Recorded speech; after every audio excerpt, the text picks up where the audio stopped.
मेरे प्यारे दोस्तों, आप सभी को मेरा हाथ जोड़कर राम राम। दोस्तों, आज की इस वीडियो में मैं आपको एक कहानी सुनाने जा रहा हूँ। इस कहानी का शीर्षक है पिता, पुत्र और बहू।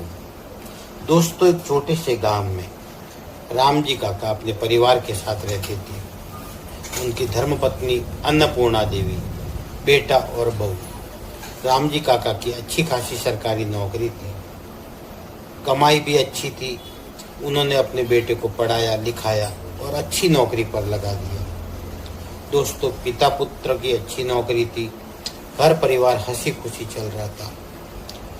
दोस्तों, अन्नपूर्णा देवी भी बड़े सरल स्वभाव की थी। वो जब राम जी काका ऑफिस से आते थे तो रोज गरम गरम खाना बनाकर अपने हाथों से खिलाती थी। तब राम जी काका कहते थे कि अन्नपूर्णा, तुम क्यों खाना बनाती हो?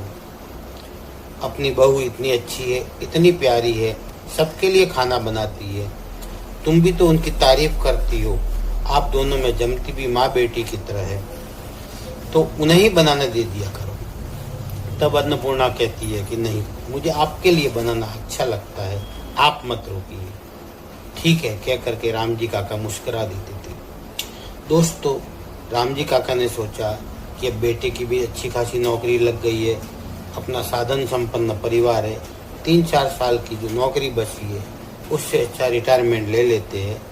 थोड़ा परिवार के साथ घूमेंगे फिरेंगे, अभी हाथ पैर ठीक है। तो दोस्तों, राम जी काका है ना, कितनी ही बार भगवान को धन्यवाद देते थे कि हे प्रभु, आपने हम पर बड़ी कृपा की है, हमारा अच्छा खासा परिवार है, बहू सास में भी बढ़िया बनती है, बेटा भी आज्ञाकारी है। दोस्तों, समय बीतता गया। राम जी काका ने जो रिटायरमेंट के लिए अर्जी डाली थी वो स्वीकार हो गई। राम जी काका का रिटायरमेंट हो गया। 70-80 लाख बड़ी एक मुश्त राशि भी उनके खाते में आ गई। एक दिन परिवार सभी खाना खाने बैठे थे। तब उनके बेटे ने कहा कि बाबूजी, इतनी बड़ी राशि आई है, आप उसका क्या करोगे? आप मुझे दे दो। तो राम जी काका बोलते हैं कि बेटा, ये सब तुम्हारा ही तो है, तुम्हारी भी तो अच्छी खासी नौकरी है, और तुम्हें क्या जरूरत है पैसे की, और क्या कमी है? हम सब अच्छे खासे रह रहे हैं, मैंने तो कभी तुमसे हिस्सा भी नहीं मांगा, तुम्हारे भी इतने अच्छे खासे पैसे आते हैं, वो पैसे तुम्हारे पास ही है और ज़रूरत भी नहीं है मुझे। तो पुत्र कहता है, पिताजी, उन पैसों से मैं गाड़ी खरीदूंगा और मेरी बीवी के लिए जेवर भी बना दूंगा, वो मुझे रोज कहती है। पिताजी बोले कि बेटा, तुम अपनी इन कमाई से जेवर बनाओ, अपनी कमाई से गाड़ी खरीदो, जैसे मैंने किया है।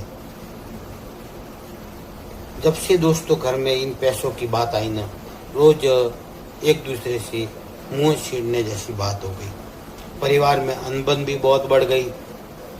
कभी बहू उल्टा सीधा जवाब देती थी तो कभी बेटा। राम जी काका सोचने लगे, इतना अच्छा खासा परिवार था, बेटे की भी अच्छी खासी नौकरी है, और क्या ज़रूरत है कि उनके पैसे तो मैं कभी मांगता भी नहीं हूँ, और मैं कितनी बार अन्नपूर्णा के लिए जेवर बनाता हूँ, तो अपनी बहू के लिए भी बनाता हूँ, बेटे के लिए भी बना के दिए है, और सब ये उनके ही है। तो दोस्तों, एक दिन उन्होंने अपने पूरे परिवार को बुलाया और बेटे से कहा, बेटा, ऐसा क्या हो गया है? तुम अच्छा खासा कमाते हो, मैंने तुम्हारे घर वर सब तुम्हारे लिए व्यवस्था कर दी है, और तुम्हारे लिए इतने पैसे तो तुम्हारे पास भी है, फिर इन पैसों की ही क्या ज़रूरत है? कभी हमें भी ज़रूरत लगेगी तो रहने दो, हमारे बाद सब तुम्हारा ही है। तो बेटा और बहू फिर यही उत्तर देने लगे, बाबूजी, पैसा पड़ा पड़ा क्या काम आएगा, वो पैसा आप हमें दे दीजिए। अब राम जी काका को लगा कि यहाँ कुछ तो ठीक नहीं है। धीरे धीरे घर में परिवर्तन आने लगा। एक दूसरे से चिढ़ने वाली बात हो गई, ढंग से बातें नहीं होने लगी, बहू बात बात पर उल्टा सीधा उत्तर देने लगी। तब एक दिन राम जी काका ने अपने बेटे को और बहू को बुलाया कि देखो बेटा, ये तो ठीक नहीं है कि जब से मेरे रिटायरमेंट के पैसे आ गए हैं, आप दोनों के तेवर बदल गए हैं। मैं तो समझ ही नहीं पाया कि ऐसा क्यों हो रहा है। पर जब बेटे बहू ने वही उल्टा सीधा उत्तर देना शुरू किया कि आपको पैसे की भूख है, आप क्या साथ में लेके जाओगे, बुढ़ा बुढ़ी हो गए हो, फिर भी पैसों के लिए इतना कर रहे हो। दोस्तों, उस दिन घर में बहुत सारी अनबन हो गई। राम जी काका और अन्नपूर्णा रात को सो न सके। सुबह उठे, आज राम जी काका की आंखों में गंभीरता थी। उन्होंने कुछ निश्चय किया हुआ था। उन्होंने सोचा कि जब बचपन में बेटे कितनी बार हमारी बातें नहीं मानते थे, तब उन्हें शिक्षा देने पड़ती थी। आज फिर शायद शिक्षा देने का वक्त आ गया। अब राम जी काका ने दूसरे दिन बहू और बेटे को बुलाया और उन्हें कहा कि देखो बहू बेटा, आप जब कभी भगवान के मंदिर जाते हो ना, तो वहाँ आप भगवान पर चढ़ाने के लिए दूध लेके जाते हो, फल लेके जाते हो, मिठाई लेके जाते हो, बड़े प्रेम से भगवान की पूजा करते हो। पूजा करके आने के बाद फिर आप मंदिर के बाहर खड़े रह के भगवान से याचना करते हो। लेकिन उनके पहले आप क्या करते हो? भगवान की कितनी सेवा करते हो, फिर आप उनसे भगवान से याचना करते हो। दे न दे वो बात की बात है, लेकिन निरंतर ये कार्य करते हो। इस घर में तो बेटा न तुम्हें कुछ करना है न याचना करनी है, सब बिना मांगे ही तुम्हारे लिए व्यवस्था कर दी गई है, फिर भी तुम इतना करते हो। पर बेटे बहू की बात समझ में नहीं आई। तब राम जी काका ने गंभीर होकर के कहा कि सुनो, अगर इसी तरह चलना है तो आज अपना सामान लेकर के आप जहाँ जाना चाहे जा सकते हो। हमें हमारे घर का क्या करना है, हमारे इन पैसों का क्या करना है, वो हम सोच लेंगे। पहले तो बेटे और बहू नखरे करने लगे, पर राम जी काका ने गंभीर स्वर में कहा कि अगर नहीं सुधरोगे तो मैं पुलिस बुलाऊंगा, कानून का सहारा लूंगा, पर आप दोनों का बयान नहीं रहने दूंगा, क्योंकि आपने मेरी अन्नपूर्णा की बड़ी बेइज्जती की है, मेरी भी अवहेलना की है। अब थक हार कर बेटे और बहू घर से निकल गए और राम जी काका ने उन्हें कह दिया कि अब मेरी संपत्ति से 1 भी % आपको हिस्सा नहीं मिलेगा।